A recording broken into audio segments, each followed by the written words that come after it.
So to start with, ma'am पहला question नम्रता का था about the Contoura LASIK.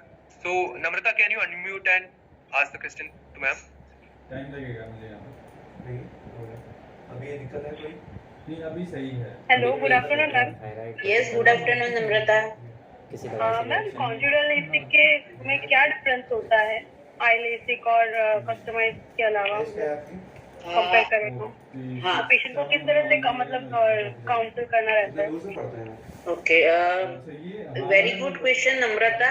क्योंकि अभी लास्ट थोड़े महीने से कॉन्ट्यूरा का डिजिटल मार्केटिंग में बहुत लोग मार्केटिंग कर रहे हैं और नेट पे भी मिल रहा है। तो हर एक पेशेंट पूछता है कि do you have Contoura LASIK, तो what is Contoura vision correction actually. तो आप सब लोगों को पता है कि अभी हम लोग जो भी रिफ्रैक्टिव सर्जरी करते हैं, चाहे एस लेसिक है, सी लेसिक है या आई लेसिक है, तो उसमें हम पेशेंट की जो इमेजिंग है यानी कि पेंटाकेम या सीरस है उसके डेटा डालते हैं और अपनी जो भी रिफ्रैक्टिव एरर है, मतलब कि हमने जो सब्जेक्टिव करेक्शन किया है, फाइनल एसटी किया है, डायलेट करके सीबीसी डायलेट करके रेटिनोस्कोपी करी है और फिर हमने फाइनल एसटी करा है, वो रिफ्रैक्टिव एरर हम लोग डालते हैं मशीन में और उस हिसाब से पेशेंट का रिफ्रैक्टिव एरर का करेक्शन होता है। जो हम मशीन में मैन्युअली फीड करते हैं उस हिसाब से machine amount pattern of laser fix करता है और वो पेशेंट की कॉर्निया पे सरफेस पे गिरती है और फिर विजन करेक्शन होता है। कॉन्ट्यूरा में इट इज वेरी डिफरेंट कि मशीन के नीचे जब पेशेंट लेटता है उसकी सब इमेजिंग, सब रिपोर्ट्स वगैरह तो मशीन में डालते हैं, लेकिन रिफ्रैक्टिव स्टेटस जो है वो कॉन्ट्यूरा विजन करेक्शन वाला जो मशीन है उसमें जो सॉफ्टवेयर है वो उस टाइम पे रिफ्रैक्टिव स्टेटस काउंट करता है, चाहे वो हमारे फाइनल सब्जेक्टिव टेस्ट से मैच करता हो या कि नहीं करता हो। तो पेशेंट को कितनी अमाउंट स्फेरिकल रिफ्रैक्टिव एरर और कितनी अमाउंट ऑफ सिलिंड्रिकल एरर कम करनी है वो हमारे फाइनल एसटी पे आधारित नहीं होगा, वो मशीन खुद ब खुद तय करेगा और उस टाइम पे आई का जो रिफ्रैक्टिव स्टेटस होगा उस हिसाब से करेक्शन होगा। तो this is very good thing कि मशीन आंख की रिफ्रैक्टिव स्टेटस करेक्ट करता है, लेकिन हमें कैसे समझना है। हेलो, सॉरी कॉल आ गया था। हमें कैसे पेशेंट को समझाना है, क्योंकि क्यों we are not getting Contoura का मशीन हमारे पास क्यों नहीं है, क्योंकि ये अभी भी पूरी जगह पे, हर एक जगह पे उपलब्ध नहीं है, बहुत ही कम सेंटर पे ये हो रहा है और पिछले 1.5 से 2 साल का ही डेटा है हमारे पास। मतलब कि कॉन्ट्यूरा विजन करेक्शन का सक्सेस रेशियो क्या है, 5 इयर्स के बाद उसमें क्या रिजल्ट दिखते हैं, कितने लोगों को रिग्रेशन होता है, कितने लोगों में अंडर करेक्शन होता है, कितने लोगों में ओवर करेक्शन होता है, तो ये सब अभी हमारे पास स्टडी नहीं है, ना तो इंटरनेशनली अवेलेबल है, ना तो नेशनली अवेलेबल है, ना अपने पास है। तो that's why we are waiting कि थोड़ी सी टाइम टेस्टेड हो जाए ये प्रोसीजर, तो उसके बाद में हम कॉन्ट्यूरा करेंगे। तो time tested it is the key word for all these patients कि जो भी पेशेंट कॉन्ट्यूरा का बताए तो पहले हमें उन्हें ये बताना है कि हमेशा हमें वही सर्जरी करनी चाहिए जो कि टाइम टेस्टेड है, हमारे पास बहुत पुराने पेशेंट के भी रिजल्ट है और हमें पता है कि आगे जाके बहुत सालों तक उसमें प्रॉब्लम ना हो। कॉन्ट्यूरा विजन अच्छी टेक्नोलॉजी है लेकिन बहुत नहीं है, 1-1.5 साल से ही है और इंडिया में भी अभी बहुत कम सेंटर पे होती है, तो हमारे पास बहुत सारे स्टडीज अवेलेबल नहीं है, तो इसलिए अभी हम उतना प्रीफर नहीं करते हैं। तो आई थिंक हमें ऐसे पेशेंट को समझाना चाहिए। Do you get my point Namrata? Yes ma'am. Hello, क्या लगा यस मैम। हेलो, हेलो, हाँ यस मैम, आवाज आ रही है। ओके, और किसी ऐड करना है? पहले भी हमने ये इस टॉपिक के बारे में बात करी थी, कॉन्ट्यूरा विजन लेसिक करेक्शन के बारे में। कोई और तरीके से कोई समझा रहा हो? यस मैम, सत्रकाश club good afternoon ma'am, SR1 से।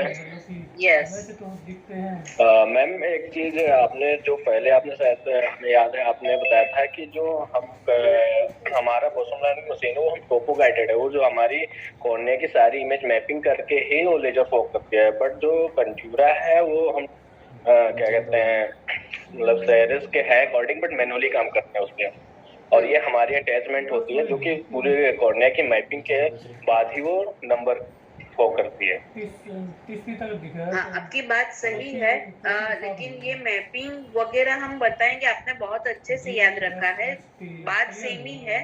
लेकिन जैसे मैंने बताया वैसे time tested is the key word, ये आपको भूलना नहीं है कि पेशेंट को हमेशा ये हमें बताना है कि अभी इतना टाइम नहीं हुआ है, तो that's why it is not that time tested. Okay, thank you Satya Prakash. और किसी के क्वेश्चंस? और किसी को कोई भी मतलब ऐसे बेसिक से भी पूछ सकते हैं, जो भी नए ऑप्टम्स है, जिन लोगों को कुछ भी दिक्कत आती है, पेशेंट क्वेश्चंस करते हैं जहाँ पे आप लोग अटक जाते हो कि आपको मुश्किल लग रहा है कि यहाँ से पेशेंट को कैसे कन्विंस करना है। कि मान लो ऐसा भी होता है कि कभी कभी पेशेंट बोलते हैं कि मेरी एग्जाम है 15 दिन के बाद, तो मैं एग्जाम के बाद कराऊंगा, या तो फिर मुझे 1 महीने के बाद घूमने जाना है तो मैं 1 महीने के बाद कराऊंगा, या 2 महीने के बाद मेरी शादी है तो मैं शादी में फिर रेडी होना वगैरह क्या करेंगे। तो इस वक्त भी आप लोग क्या जवाब देते हो, तो वो भी बहुत मैटर करता है कि पेशेंट की माइंडसेट क्या है और किस माइंडसेट से पेशेंट रेडी नहीं होता है। तो कहीं पे भी कोई दिक्कत आती है तो this is a very good forum कि हम लोग डिस्कस कर सके। मैं एक ऐसे के जैसे मतलब पूरा निबंध जैसा बोल जाऊंगी कि ये कंडीशन में ये जवाब देना, उससे अच्छा है कि आप लोग अपनी क्वेरी पूछेंगे और मैं सॉल्व करूंगी, तो सबको फायदा होगा। हेलो हेलो, हाँ मैम, गुड इवनिंग, विकास चतुर्वेदी सारडू से। यस विकास, गुड इवनिंग। जो क्वेरी कही आती है, जो सॉफ्टवेयर में होते हैं, सिस्टम में वर्क कर रहे होते हैं आईटी में, तो वो सबसे क्वेरी ये आती है कि हम लेसिक के कितने दिन बाद सिस्टम यूज कर सकते हैं या फिर वर्क कर सकते हैं या फिर लैपटॉप से काम कर सकते हैं। एग्जैक्टली, जो लोग अभी तो काफी लोग आईटी वाले नहीं होते हैं, वो लोग भी सिस्टम यूज करते हैं, तो ये बहुत मोस्ट इम्पोर्टेंट आंसर है। तो आपको पेशेंट को बताना है सबसे पहले कि जो दिन आप लेसिक कराते हो वो दिन आपको सिस्टम यूज नहीं करनी है, वो दिन आपको स्क्रीन यूज नहीं करनी है, रेस्ट करना है। दूसरे दिन से आप शुरू कर सकते हैं, लेकिन दूसरे दिन टाइम पास नहीं करना है, जितना जरूरी है उतना, घंटा, 1.5 घंटा, 2 घंटा। और तीसरे दिन से आप फुल डे कर सकते हो। आप सिस्टम यूज कर सकते हो, नेक्स्ट डे से कर सकते हो, लेकिन सिस्टम यूज करो, उस टाइम पे आई ड्रॉप डालना नहीं भूलना है। और 20-20-20 का रूल आपको फॉलो करना है, और आपको उनको अच्छे से 20-20-20 का रूल समझाना है। नेक्स्ट डे से आप उनको छूट दे सकते हो, और ग्रेजुअली 3-4 दिन में वो लोग फुल डे यूज कर सकते हैं। ओके मैम, बट कई पेशेंट ऐसे होते हैं जो बोलते हैं 1 वीक अगर हम सिस्टम या लैपटॉप यूज करते हैं तो आंखों में मतलब सामने जो सिस्टम में दिखता है ब्लर दिखता है या ग्लेयर्स आते हैं। आई लेसिक वाले भी ये कंप्लेन करते हैं कई बार। हाँ, आई लेसिक वाले तो ज्यादा करेंगे विकास। तो ये पेशेंटों को आपको क्या समझाना है? देखो, 2 बात है कि हम किसी को भी 1 वीक तक स्क्रीन से दूर नहीं रख सकते हैं, कोई भी इतना एफर्ट नहीं करेगा।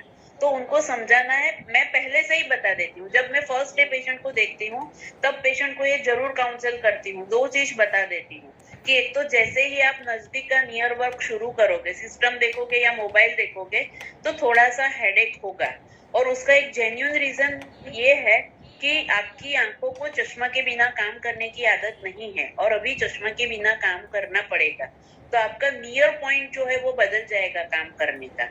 तो आंख के स्नायु जो है अभी तक यूज नहीं हुए हैं, वो यूज होंगे तो थोड़ा सरदर्द होगा, आंख दुखेगी, ग्लेयर लगेगी और आंख भारी भी हो जाएगी। और जो आपको धुंधला दिखता है वो ड्राइनेस के हिसाब से है, जो कि लेसिक के बाद थोड़े दिन तक नॉर्मल है। इसलिए हम बता रहे हैं कि lubricating eye drop 8 times per day दिन में डालो, जरूरत पड़ने पर ज्यादा भी डाल सकते हो। तो आप उनको कन्विंस कर सकते हो।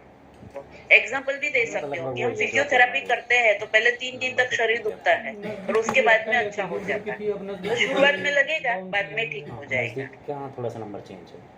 Okay ma'am, thank you. पहले आपको अभी आपका जो चश्मा उससे यहाँ से साफ दिख रहा हुआ है, इतनी देर से यहाँ से कम दिख रहा होगा थोड़ा सा। Good afternoon ma'am. Good afternoon इधर से साफ दिख रहा होगा। मैम, मैं नेक्स्ट वैशाली से बोल रही हूँ, new Optum. Yes Amit, yes हल्का सा 0.25 चेंज। मैम, मुझे क्वेश्चन पूछना है कि लेसिक के जो सक्सेस रेट है वो कितना है? मुझसे पेशेंट पूछते हैं, जैसे 100 लेसिक हुए तो उसमें से क्या रेट है? सी एक्चुअली देखा जाए तो लिटरेचर भी बता रहा है कि लेसिक में success rate almost more than 99% है, बराबर है, क्योंकि लेसिक के नॉन कॉम्प्लिकेशंस इतने हैं नहीं। आपको मैं समझाऊं तो लेसिक में या तो अंडर करेक्शन या ओवर करेक्शन होता है, दैट इज कॉल्ड सिक्विली, जिसको हम ट्रीट कर सकते हैं, बराबर है। और अगर एलिजिबिलिटी अच्छे से चेक करी जाए तो रिग्रेशन के कि एक्टेजिया के इतने चांसेस नहीं रहते हैं, यानी कि कोनिकल के चांसेस नहीं रहते हैं। और अगर इंट्रा ऑपरेटिव फ्री कैप होता है तो अच्छे से मैनेज करे तो वो पेशेंट नेक्स्ट डे 6665 पढ़ लेता है। तो बेसिकली 3 चीज है कि एलिजिबिलिटी अच्छे से चेक करनी है, प्रॉपर स्किलफुल एक्सपीरियंस सर्जन के पास अच्छे इक्विपमेंट पे सर्जरी होनी है, और पेशेंट को पोस्ट ऑपरेटिव केयर करनी है। अगर ये 3 चीजें होती है तो लेसिक में उनका कॉम्प्लिकेशन रेट बहुत ही कम है, तो सक्सेस ज्यादा है। आप उनको 99% बता सकते हो, 98 to 99%, 99% ही बता सकते हो, बराबर है। मेरे पास जब पेशेंट आते हैं ना, ये पेशेंट का हर एक पेशेंट का फिक्स क्वेश्चन होता है कि ये पेशेंट पूछता ही है, और ऐसे पूछता है कि बाद में कुछ होगा तो नहीं, कोई तकलीफ तो नहीं होगी, बराबर है। तो हमेशा पेशेंट को रीएश्योरेंस देने का कि जब आप हमको सक्सेस चाहिए तो हमें 3 चीज करनी है कि एलिजिबिलिटी अच्छे से करनी है। कहीं पे भी 1% पे ऐसा होगा कि आपका डेटा ऐसा है, इमेजिंग ऐसा है, कॉर्निया की थिकनेस कम है, स्पेरिसिटी ज्यादा है, कुछ भी है, तो हम सर्जरी नहीं करेंगे। तो एलिजिबिलिटी हम बहुत ही स्ट्रिक्टली चेक करते हैं, सर्जन्स हमारे एक्सपीरियंस्ड है, और जो मशीन जो है वो हाई टेक्नोलॉजी के, और आप तो फिर केयर करोगे ही करोगे। और कोई भी चीज में 1% हमें ऑलमाइटी को देना पड़ता है, बराबर है, क्योंकि हम खुद तो भगवान है नहीं, लेकिन बाकी 99% इज सक्सेसफुल। और आपके केस में कहीं पे भी दिक्कत लगेगी तो हमारे सर्जन आपकी सर्जरी नहीं करेंगे। तो ये सब चीजें ऐसे आप पेशेंट को अच्छे से स्टेप बाय स्टेप समझाओगे तो पेशेंट समझ जाएंगे। एंड अगर आप भी हमारा सर्जिकल रिफ्रैक्टिव सर्जरी का सर्जिकल इंडेक्स देखोगे तो almost all patients are getting more than 6 vision, 6 बार 6/5 and 6. So there is no problem in getting this done if eligibility is checked very well. आपको पेशेंट को डिटेल में समझाना पड़ता है, शुरुआत में आपको बात करके पेशेंट का कॉन्फिडेंस थोड़ा गेन करना पड़ता है, और उसके बाद में आप समझा सकते हो कि 99%, बराबर है। हम कितना स्ट्रिक्टली सब फॉलो अप करते हैं वो पेशेंट को समझाना जरूरी है। Good evening ma'am. Thank you. Welcome. Yes Jayprakash. Good evening ma'am, Jayprakash बोल रहा हूँ यमुनानगर से। मैम एक प्रॉब्लम ये भी होती है मुझे, जैसे कि पेशेंट आया है लेसिक के लिए, हाँ, एज है होगी 24-25 के अबाउट, ठीक है, तो उसका वो हमारे पास तो फर्स्ट टाइम आया चेकअप के लिए, और उसका नंबर है प्रीवियस जो ग्लास लगा रहा है वो -4 नंबर या -5 नंबर ऐसे लगा रहा है। जब हमने चेक किया, उसका रिफ्रैक्शन किया, तो उसका नंबर जो है बढ़ के आया, 6 नंबर आया, कभी 6.5। उस टाइम हम ये कंफ्यूज रहते हैं कि हम उस समय पेशेंट को क्या जवाब दें कि आपका नंबर स्टेबल है या भी नहीं है, क्योंकि पेशेंट हम पूछते हैं कि आप ये नंबर कितने साल से लगा रहे हो, तो पेशेंट तो हमें बता देता कि मेरा पिछले 1 साल से यही नंबर चल रहा था, और मैं कोई पेशेंट ऐसा होता बोलता कि मैं पिछले 2-3 साल से चेक ही नहीं कराया कि मेरा नंबर यही है कि नहीं है, क्या था। तो उस केस में हम उनको कैसे डील करें कि आप लेसिक करा सकते हो, कोई दिक्कत नहीं है। हाँ, मैं समझ गई आपका क्वेश्चन कि आपके पास पेशेंट जब आता है तो उसके जो प्रेजेंट ग्लासेस है जो पेशेंट यूज कर रहा है, जो कि पिछले थोड़े साल से और अभी नंबर में चेंज आ रहा है, बराबर, और उसकी एज काफी ज्यादा है, तो जिसमें मतलब नंबर अनस्टेबल होने के चांसेस नहीं है।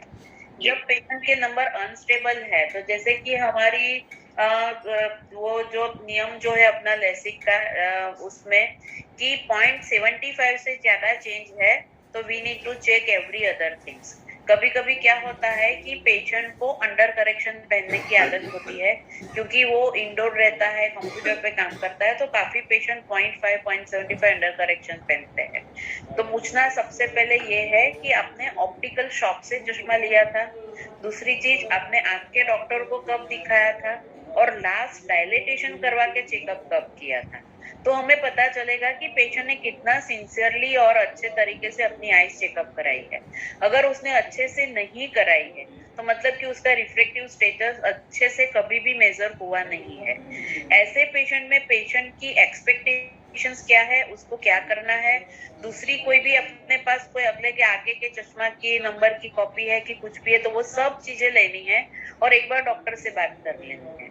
अगर कॉर्निया एकदम हेल्दी है, मान लो कि थिकनेस बहुत अच्छी है, उनकी जो कैरेटोमेट्री है वो भी 44-45 के आसपास है, बहुत फ्लैट भी नहीं है, बहुत स्टिफ भी नहीं है, उसमें सिंपल स्फेरिकल नंबर है, मॉडरेट मायोपिया तक की, और उनमें बहुत ज्यादा हैवी सिलेंडर नहीं है, तो ऐसे केसेस में अगर नंबर अनस्टेबल है तो सर्जन देख के पेशेंट के साथ बात करके उसके एक्सपेक्टेशंस देख के तय कर सकते हैं। जब भी नंबर अनस्टेबल है तो आप लोगों को, काउंसलर्स को और ऑप्टम को, पेशेंट को बताना है कि बाकी के सब डेटा लेके मैं अपने सर्जन को, अपने सीनियर डॉक्टर को या अपने डायरेक्टर को या सीनियर रिफ्रैक्टिव सर्जन को भेजता हूँ, वो देख के आपको बताता हूँ। तो उनके पास ऐसे टाइम बाय कर लेने का। फिर कोई भी आपके यहाँ जो भी लेसिक सर्जन है उनको, मुझे, डॉक्टर कपिल को, डॉक्टर पीयूष को या डॉक्टर गौरव को, किसी को भी आप ये रिपोर्ट्स भेज सकते हो। अगर ऐसे 10 पेशेंट के रिपोर्ट्स आप भेजोगे और उससे डॉक्टर के साथ डिस्कस करोगे तो आपको समझ में आएगा कि कैसे केसेस में कर सकते हैं और किसमें हमें रुक जाना है। जो भी केस डिफिकल्ट लगता है तो वो पेशेंट में हमें 3 महीने रुकवाना है, 3 महीने के बाद रिफ्लेक्शन रिपीट करना है और वापस 3 महीने के बाद बुलाना है और 6 महीने के बाद करना है। डायरेक्टली हमें 6 मंथ्स फॉलोअप नहीं देना है, लेकिन डिसीजिव ऐसे केसेस में आपको डॉक्टर के ऊपर डिसीजन छोड़ना है। ठीक है जय प्रकाश? ओके मैम, ठीक है, थैंक यू। सब चीजें अच्छी है तो कभी कभी डॉक्टर कर सकते हैं, लेकिन let the doctor decide, let surgeon decide in this case. हाँ मैम, एक क्वेश्चन और होता है कि जैसे पेशेंट ने लेसिक करा लिया, साल हो गया इसको, 1.5 साल हो गया, तो फॉलोअप चेकअप के लिए आ रहा है, तो उसका विजन भी ठीक है, प्रेशर भी ठीक है, सब कुछ नॉर्मल है, तो पेशेंट कंप्लेन करता है मेरे आँख में पेन हो रहा है। हाँ। तो उस टाइम पे हम क्या करना चाहिए? पेशेंट को बता देना चाहिए कि एक बार हम दवाई डाल के आपकी आँख चेक कर लेते हैं। एवरी ईयर रेटिना चेकअप करना भी जरूरी है, और अगर ऑप्थेल्मिक चेकअप सब सही है तो हम पेशेंट को समझा सकते हैं कि आई में पेन होने का कारण सिर्फ और सिर्फ लेसिक नहीं हो सकता है, साइनस के वजह से भी दुख सकता है, माइग्रेन की वजह से भी आंखें दुख सकती है, ड्राइनेस के कारण भी दुख सकती है, कन्वर्जेंस इनसफिशिएंसी के कारण भी दुख सकती है, या फिर अंडर न्यूट्रिशन के हिसाब से भी दुख सकती है। तो ऐसा जरूरी नहीं है कि आपने लेसिक कराया तो आपको आंख में कभी भी कोई तकलीफ होगी ही नहीं, या तो फिर आंख में तकलीफ होगी है वो लेसिक की वजह से ही है, तो आप अलग से इसका इलाज करा सकते हैं। और ऐसे पेशेंट को हम एग्जांपल दे सकते हैं कि आपको एक बार मलेरिया हुआ और आपने मलेरिया की ट्रीटमेंट कराई, तो उसका मतलब ये नहीं है कि आपको कभी भी फीवर नहीं आएगा, आपको दूसरी बार टाइफाइड का फीवर हो सकता है, बराबर है ना। तो कभी भी कोई भी पेशेंट को, जैसे हम कैटरेक्ट में भी समझाते हैं कि जरूरी नहीं है कि कैटरेक्ट हो गया तो कभी कोई प्रॉब्लम होगी नहीं, डायबिटिक रेटिनोपैथी हो सकती है, आरडी भी हो सकता है और मैक्युलर एडिमा भी हो सकता है, बराबर है। तो अपनी प्रोसेस हमने अच्छे से करी है, वही हमें अच्छे से पेशेंट को समझाना है और उसको सिंपैथी के साथ समझाना है कि और भी बहुत सारे रीजन हो सकते हैं ट्रीटमेंट। जी ma'am, okay, thank you. Okay,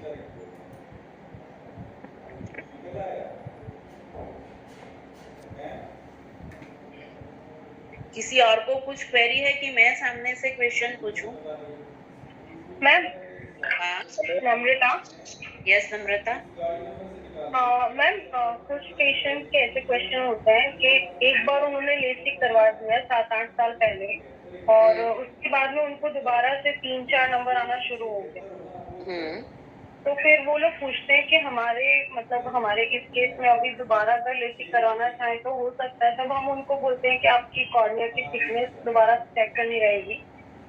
पर मैम, तब पेशेंट अगर ऐसा पूछे कि अभी एक बार लेसिक करवाया तो हमें नंबर आ गया, अभी दूसरी बार भी अगर लेसिक करवाते हैं तो फिर से क्या चांसेस रहेंगे नंबर आने के? हाँ, तो पेशेंट को समझाना है कि ऐसा जरूरी नहीं है कि हम आपका नंबर दूसरी बार उतार ही देंगे। हम आपके केस की पूरी स्टडी करेंगे, कॉर्नियल टोपोग्राफी, सीरस या ऑब्स्केन या पेंटाकेम करेंगे, उसकी थिकनेस मेजर करेंगे और सब करके आपके जो पहले के जो रिपोर्ट है, सर्जरी आपने जहाँ पे भी कराई है उससे पहले के रिपोर्ट और अभी के रिपोर्ट दोनों को हम एक साथ देखेंगे। और उसके बाद में अगर सर्जन को लगेगा कि आपकी आंख में दोबारा करने से नंबर वापस नहीं आता है तो ही हम करेंगे। बराबर है, ये पेशेंट को समझाने की बात है। साइंटिफिकली क्लिनिकली अगर मैं आपको समझाऊं तो कोई भी पेशेंट को 3, 4 या 5 नंबर कब वापस आता है, 2 रीजन से आता है, या तो अंडर करेक्शन होता है या रिग्रेशन होता है। तो हम हिस्ट्री से कैसे जान सकते हैं कि ये अंडर करेक्शन है या रिग्रेशन है? अगर अंडर करेक्शन होगा तो पेशेंट को सर्जरी के बाद तुरंत थोड़े दिन में कम दिखने लगेगा। फर्स्ट 2-3 डेज तो पेशेंट कोई एक्सपेक्ट नहीं करता है, लेकिन पेशेंट बोलेगा कि सर्जरी के बाद से ही हमें थोड़ा थोड़ा तो कम ही दिखता था, हमें सेटिस्फेक्शन हुआ ही नहीं था। और अगर रिग्रेशन होगा तो पेशेंट बोलेगा कि सर्जरी के बाद 3-4 साल तो ठीक था, लेकिन उसके बाद धीरे धीरे हमें दिखना कम। दूसरा कि ऐसे पेशेंट की जब हम टोपोग्राफी, ऑब्स्केन या पेंटाकेम करेंगे तो हमें साइन ऑफ एक्टेजिया यानी कि केराटोकोनस की ऐसा कुछ दिखेगा, लोकलाइज स्टिफनिंग दिखेगा, जो हमें अंडर करेक्शन में नहीं दिखेगा। तो थिंग इज कि अगर अंडर करेक्शन है, इनफ पैकीमेट्री है, तो हम ऑगमेंटेशन यानी कि दूसरी बार लेसिक कर सकते हैं। अगर एक्टेजिया है, अगर रिग्रेशन है, अगर थीन कॉर्निया है, तो ऐसे केसेस में हम दूसरी बार एब्लेशन नहीं कर सकते। तो रिग्रेशन और अंडर करेक्शन उसको पेशेंट को लिटरल मीनिंग में हमें समझाना है और साथ में रिएश्योरेंस देना है कि अगर ऐसा लगेगा कि वापस आने वाले चांसेस है तो हम छुएंगे ही नहीं। ऐसे पेशेंट के लिए हमारे पास या तो कॉन्टेक्ट लेंस रहेंगे या फिर हम पेशेंट को ICL का ऑप्शन दे सकते हैं। ओके मैम, और अगर पेशेंट उसी में ऐसा क्वेश्चन करे कि मतलब वो अगर जानना चाहे कि मुझे नंबर आए ही क्यों इस तरह से, तो फिर उन्हें कैसे एक्सप्लेन करना रहेगा? नंबर आए ही क्यों में हम कभी भी पेशेंट को ऐसा नहीं बता सकते कि आपकी एलिजिबिलिटी अच्छे से चेक नहीं की होती। सबसे पहले तो यही बताना रहेगा कि आपका ऑपरेशन हुआ, लेसिक हुआ, उससे पहले के रिपोर्ट्स हमने नहीं देखे हैं, रिपोर्ट देख के बता सकते हैं। दूसरा कि कभी कभी हार्मोनल चेंजेस के हिसाब से बहुत रेयर केसेस में नंबर हार्मोनल इन्फ्लुएंस से वापस आ सकते हैं कभी। अभी आपके केस में क्या है वो डॉक्टर एक बार चेक करके बताएंगे। तो पेशेंट को पॉजिटिव ही आंसर देना है कि नंबर आए हैं, क्योंकि हम कभी भी अपने कॉम्पिटिटर को या अपने कलीग को कभी भी क्रिटिसाइज नहीं कर सकते हैं, क्योंकि आज उनकी बारी है, कल अपनी भी आ सकती है। तो पेशेंट को बोल सकते हैं कि आपके पहले के रिपोर्ट देख के बता सकते हैं। बराबर है, अगर अपना पेशेंट है, अपने ही ऑपरेट किया हुआ है, तो 100% वो रिपोर्ट स्टडी करके हमें देखना है कि वो पेशेंट में क्या रीजन है। तो हमारा वर्कअप फॉर्म निकाल के उसमें देखेंगे तो कुछ ना कुछ हिस्ट्री या कुछ मिल ही जाएगा। लेकिन with grace of God and touchwood आज तक कभी ऐसा 3-4 नंबर वापस आ गए हो या 5 नंबर वापस आए हो, ऐसा नहीं हुआ। Okay ma'am, thank you.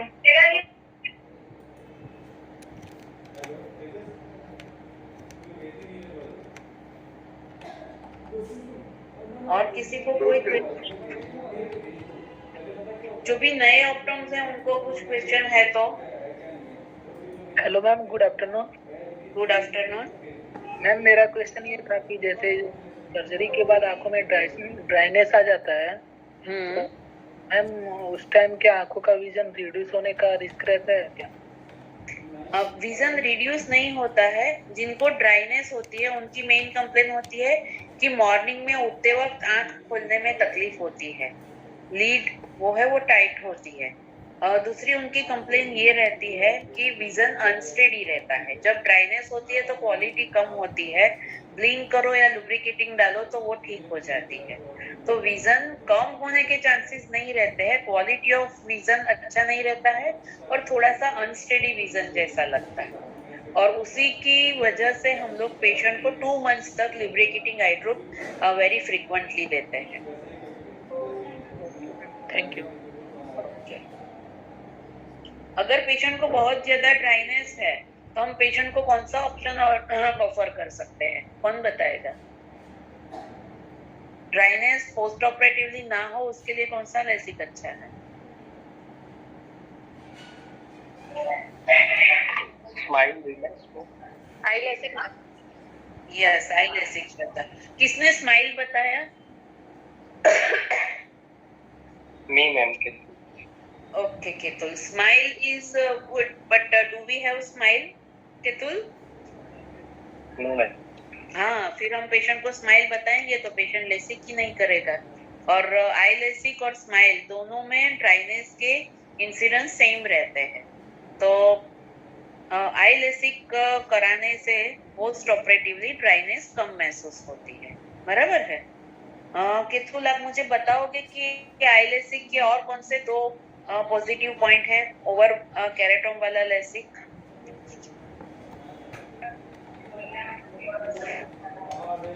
Sorry ma'am, I don't know actually. Okay, और कौन बताएगा? आई लेसिक के 3 एडवांटेज आपको बोलने हैं अगर 1 2 3। तो फर्स्ट इज ड्राइनेस, सेकंड और थर्ड 1 वर्ड में बताना है। कौन बताएगा? Good evening ma'am, Satyaprakash Shukla. Hello. हाँ जी मैम। हाँ सर, सत्यप्रकाश। आई लेसिक में जो फ्लैप बनाते हैं हम, वो एकदम एक्यूरेट बनते हैं। हाँ, तो वर्ड क्या हुआ उसके लिए? Accuracy. Accuracy, less dryness. Then third Satyaprakash, आप कुछ बता रहे थे। हाँ जी मैम, जो हमारे गवर्नमेंट जो है कि जो नेवी मेडिकल या निकाला जाता है तो उन्हें हम ये बता सकते हैं कि नासा से अप्रूव्ड है। हाँ। जो हमारा आई लेसिक है जो कि पेशेंटों पर बहुत इफेक्ट करता है, ये हमारा नासा से अप्रूव्ड है। हाँ, और उसको आपको लैंग्वेज में बताना है तो कैसे बता सकते हो कि अगर आपने अब केराटोन वाली लेसिक कराई है तो आप नासा में जॉब नहीं पा सकते, लेकिन अगर आपने आई लेसिक करा है तो दे आर अलाउइंग। इतना सेफ है ये, बराबर है? तो सेफ्टी, बराबर। 3 वर्ड याद रखने हैं कि एक तो आपको सेफ्टी समझानी है, दूसरा एक्यूरेसी समझानी है, और तीसरा कि it is causing less dry eye, बराबर है? तो अगर आपको सेफ्टी समझानी है तो आप ये समझा सकते हो कि इतना सेफ है कि नासा वालों ने उसे अप्रूव किया है, बराबर है? वैसे ही आपको एक्यूरेसी भी समझाना है, तो एक्यूरेसी समझाने के लिए कौन सा एग्जांपल दोगे आप?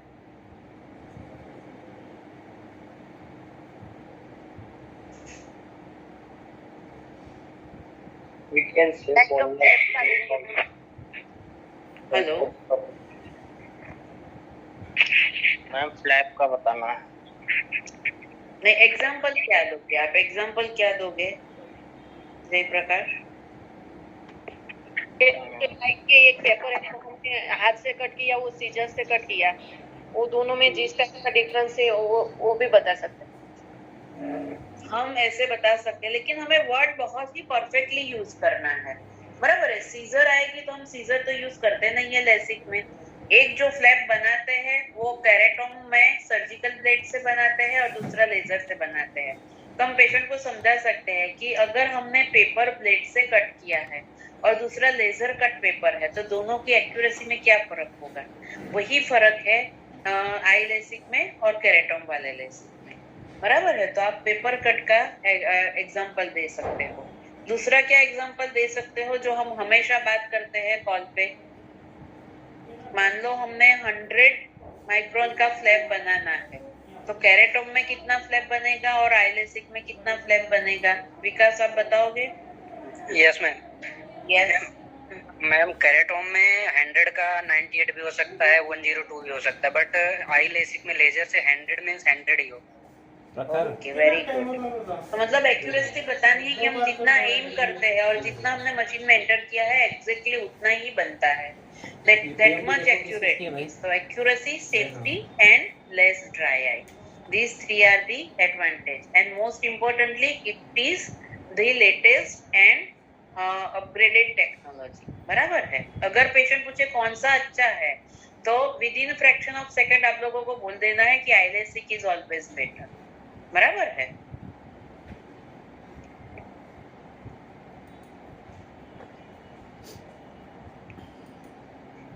और किसी को कुछ बताना है? किसी का कोई नया एक्सपीरियंस है? तीन चीजें आप बता सकते हो। एक आपका कोई एक्सपीरियंस है, अगर आप कहीं पे अटकते हो, या फिर तीसरा कोई ह्यूमर हुआ हो आपको काउंसलिंग में। कॉल एंड करते करते हम देखेंगे कि काउंसलिंग के वक्त ऐसा भी कभी होता है कि जिससे आप लोगों को ह्यूमर लगे, माने कि जोक जैसा लगे या कुछ, वो भी आप बता सकते हो। You can share. हेलो। हाँ, यस मैं गौरव बात कर रहा हूँ मैम, कॉल सेंटर से। हाँ। तो पेशेंट की जो कॉल्स आती है हमारे पास लेसिक से रिलेटेड, उसमें पेशेंट हमको ये पूछते हैं कि ये जो आई लेसिक है 100% सेफ है, और इसमें बाद में कोई नंबर वगैरह तो नहीं आएगा, और इसमें हम मतलब किस तरह से मतलब हम ट्रस्ट पेशेंट को दें। हाँ, तो कॉल सेंटर वालों के लिए मेरा ये मैसेज है सबसे पहले कि आपको कभी भी इन लोगों को पेशेंट की इंक्वायरी में गारंटी नहीं देनी है। उनको तीन चीज का रीअश्योरेंस देना है कि यस आईलेसिक एकदम सेफ है, एक्यूरेट है, बराबर है। दूसरा ये देना है कि हमारे सर्जन एक्सपीरियंस है, मशीन एकदम लेटेस्ट है, और तीसरा कि जो आंख की एलिजिबिलिटी हम तय करते हैं वो बहुत ही स्ट्रिक्ट फॉलो करते हैं। अगर आपकी आंख एलिजिबल है, आपकी आंख लेसिक कराने योग्य है, तो ही हमारे सर्जन करेंगे। तो you are in safe hands. आप एक बार चेकअप के लिए चले जाओ, चेकअप करके आपको पता चलेगा कि आपकी आंख पे हो सकता है या नहीं हो सकता है। अगर आपकी आंख पे हो सकता है तो 100% it is safe. Safety and accuracy is most in eyeless, बराबर है। तो आप लोगों को रीअश्योरेंस देना है, सर्जन एक्सपीरियंस का, सर्जन की स्किल का, अपने मशीन का, और अपने एलिजिबिलिटी क्राइटेरिया का। ये तीन चीजों का रीअश्योरेंस आपको देके पेशेंट को कॉन्फिडेंस देना है। यस मैम, ऐसे ही हम करते हैं। Very good.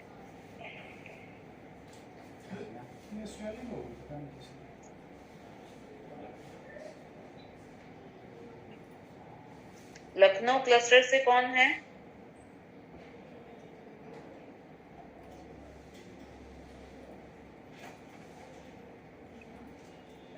हाँ जी मैम, शत्रुघ्न शुक्ला।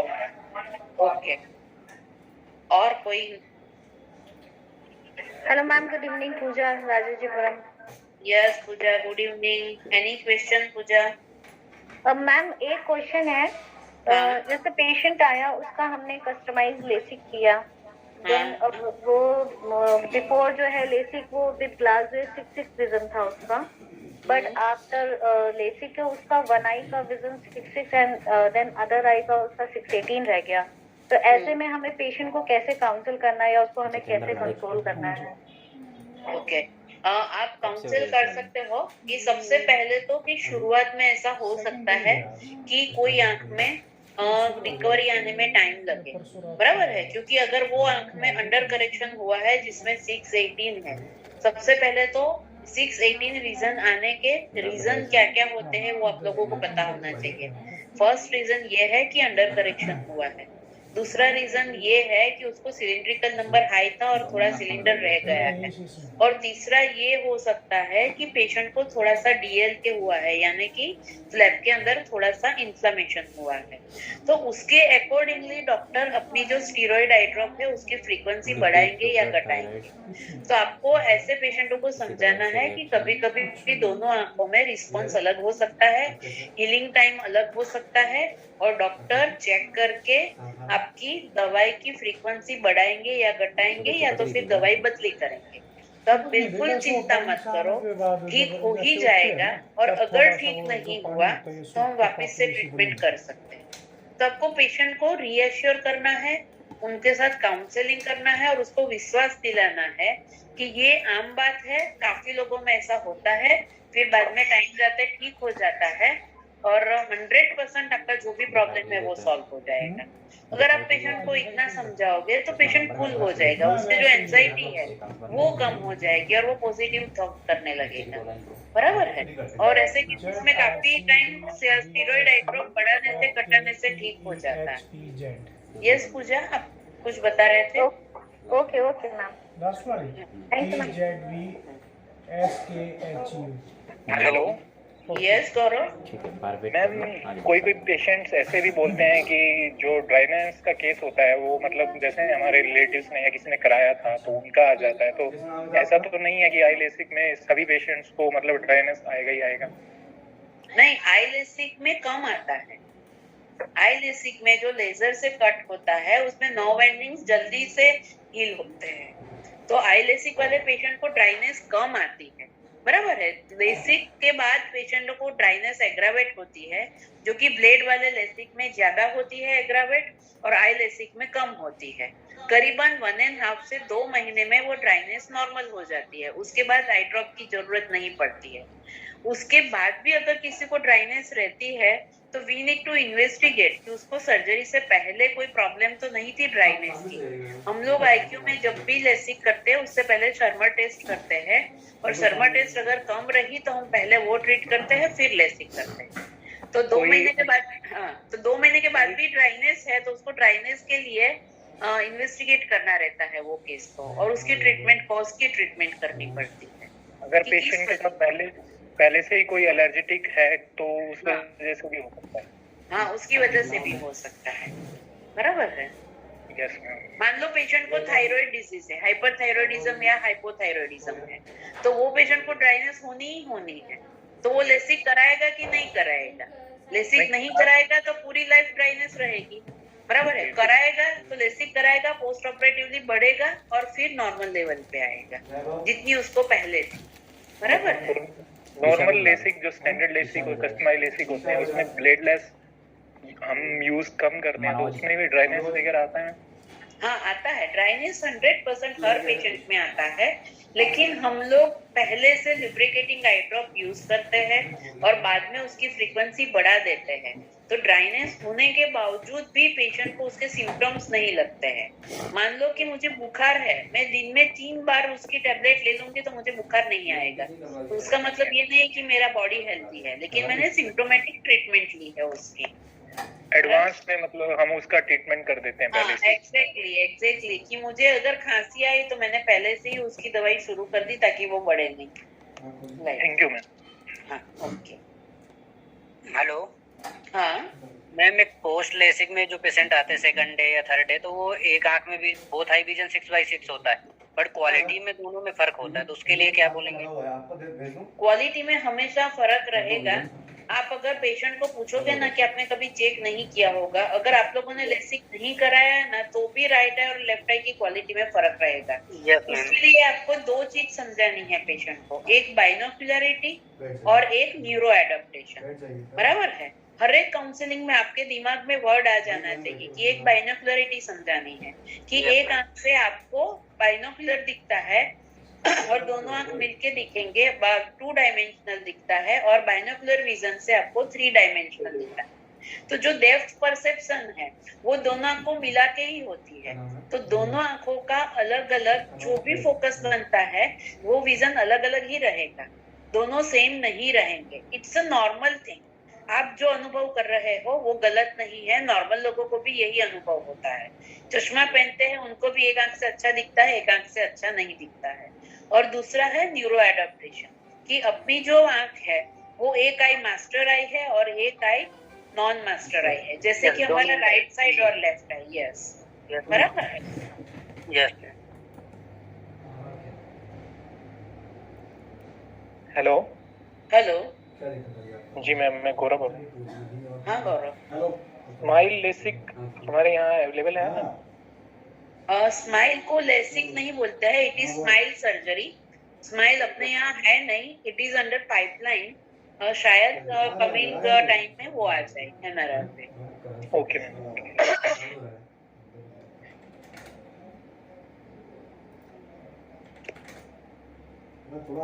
और किसी के कुछ भी क्वेश्चंस?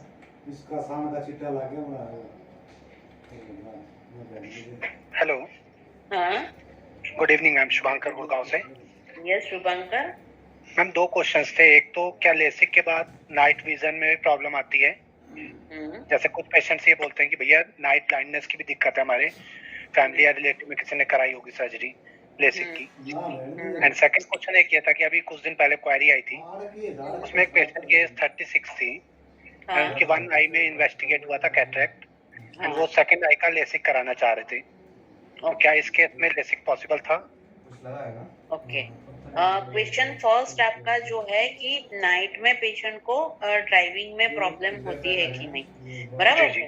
तो पोस्ट लेसिक शुरुआत के केसेस में पेशेंटों को ड्राइविंग में प्रॉब्लम होती है अगर वो लोग खुद ड्राइव करते हैं तो ऐसे केसेस में पेशेंट को ब्लैक ग्लास नहीं बल्कि प्लेन ट्रांसपेरेंट ग्लास पहना के चलाना चाहिए। शुरुआत में ड्राइनेस के हिसाब से और कॉर्निया पे एब्लेशन हुआ है उसके हिसाब से नाइट में तकलीफ होती है जो डे बाय डे कम होती जाती है और 15 दिन में चली जाती है। तो शुरुआत में ये दिक्कत आती है लेकिन it is temporary, it 100% it will go away. और दूसरा जो क्वेश्चन है आपका कि 36 इयर्स एज है, एक आई में कैटरेक्ट डिटेक्ट हुआ है और एक आई में कैटरेक्ट नहीं है। तो जिस आई में कैटरेक्ट नहीं है उसमें वो लेसिक कराना चाहते हैं। तो आपको पेशेंट को अच्छे से बता देना है कि आपको एक आई में कैटरेक्ट आया है तो दूसरी आंख में थोड़े ही टाइम में कैटरेक्ट आने की संभावना है, बराबर है। तो आप जिस आंख में कैटरेक्ट है उस आंख में ट्राइफोकल लेंस डलवा सकते हो और लेफ्ट आई में क्लियर लेंस करा के ट्राइफोकल डलवा सकते हो। लेसिक कॉन्ट्राइंडिकेटेड नहीं है, हम आपको लेसिक कर देंगे, लेकिन लेसिक करने के बाद अगर 6 मंथ्स और 1 ईयर में कैटरेक्ट आ गया तो आपको बेनिफिट नहीं रहेगा, खर्चा होगा और दोबारा कैटरेक्ट की सर्जरी करानी पड़ेगी। तो 2 बार सर्जरी अवॉइड करने के लिए इट इज बेटर कि आप दोनों आंखों में ट्राइफोकल डलवा दें। फिर अगर पेशेंट बोले कि नहीं मुझे लेसिक ही कराना है तो आपको एक्स्ट्रा कंसेंट लेनी है कि ये हमने एक्सप्लेन दिया है और पेशेंट ने इंसिस्ट किया है कि मुझे लेसिक कराना है और किया है, वो एक्स्ट्रा कंसेंट लेके आप कर सकते हो। Okay ma'am, thank you.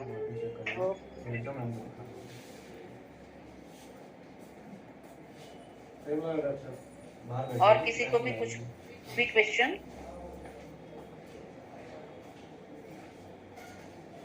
अगर किसी को कुछ क्वेश्चन नहीं है तो मैं चाहूंगी कि आप लोगों को नेक्स्ट ट्रेनिंग किस चीज के ऊपर चाहिए। आपको चाहिए तो हम प्रेजेंटेशन के थ्रू दे सकते हैं या आप लोगों को चाहिए तो क्वेश्चन आंसर और डिस्कशन के तरीके से कर सकते हैं। और तीसरा ये है कि आप लोग अपना कुछ प्रेजेंटेशन रेडी करके आए रीजन वाइज, तो मैं आपको टॉपिक भिजवा दूंगी। फर्स्ट, सेकंड या थर्ड स्लाइड, क्वेश्चन आंसर या फिर आप लोग प्रेजेंट करोगे, मैं टॉपिक दूँ उसके ऊपर।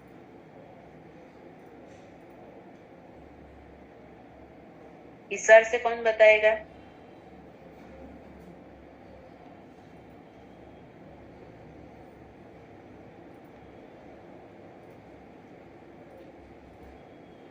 हेलो,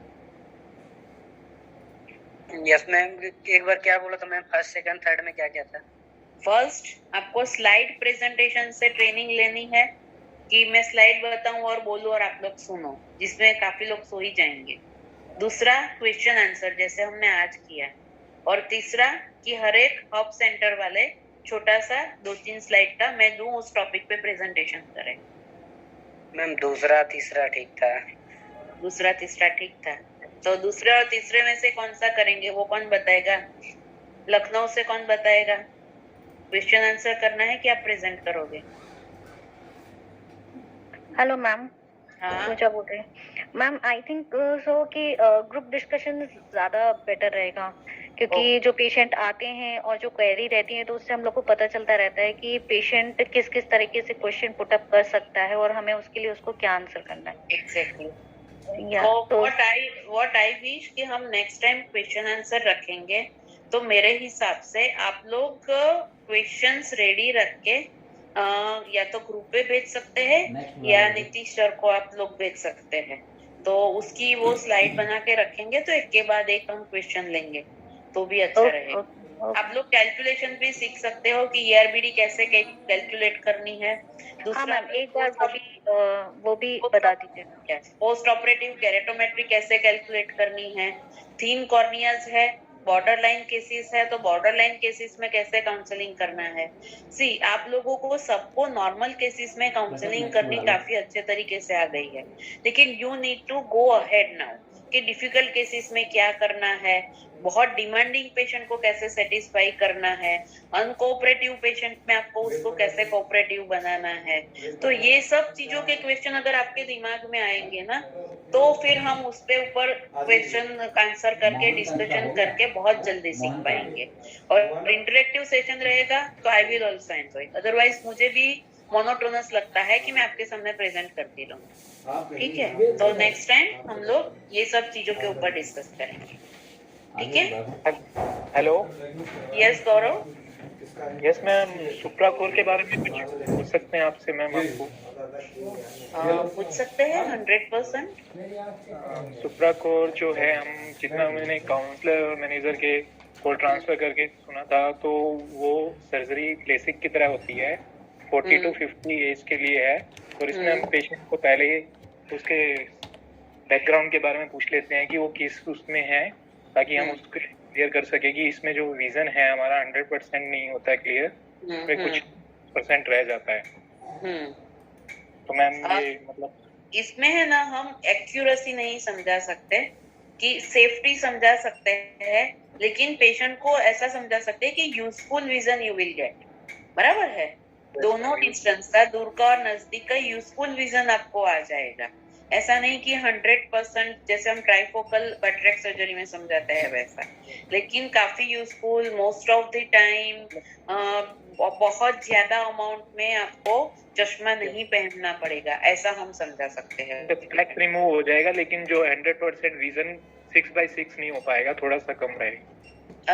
आपने बोला और मैंने बोला वो सेम चीज है, लेकिन काउंसलिंग या किसी भी पेशेंट के साथ बात करने का एक रूल होता है कि never say use negative words. तो 100% नहीं होता है ऐसा नहीं बोलना, उससे अच्छा है कि मोर देन 90% हो जाता है। बराबर है, हमेशा कभी भी कोई पेशेंट के साथ बात करते वक्त नो, नहीं, नॉट एट ऑल ऐसे वर्ड्स नहीं बोलने हैं। हमें जो भी है उसको पॉजिटिविटी में कन्वर्ट करके बोलना है। ठीक है, thank you. Okay, I think अच्छा रहा कॉल, काफी क्वेश्चंस निकल आए, और आई होप कि नेक्स्ट ट्यूसडे भी हम अच्छे से आगे बढ़ेंगे। नीतीश, आपकी ओर से कुछ कंक्लूडिंग नोट? नहीं ma'am, I think it was a really great session. Call centre team भी आज ज्वाइन करी है, उनको भी काफी बेनिफिट्स मिला। बेसिक्स में भी काफी गई थी, तो thank you so much ma'am, and thank you everyone for asking those questions and keep giving those questions, ताकि सेशन सबके लिए प्रोडक्टिव रहे। एंड नेक्स्ट टाइम अगर हमारे पास पहले क्वेश्चंस आ जाएंगे तो मैम भी और अच्छी तरह इनको सोच के और अच्छी तरह प्रिपेयर करके आंसर दे सकती होंगी। तो it will be really helpful अगर आप ये करेंगे। एंड बस यही है मैम मेरे तरफ से भी। So you can conclude the call. Yes, thank you Nitish for conducting the call, and thank you everyone all at बस काउंसलिंग अच्छे से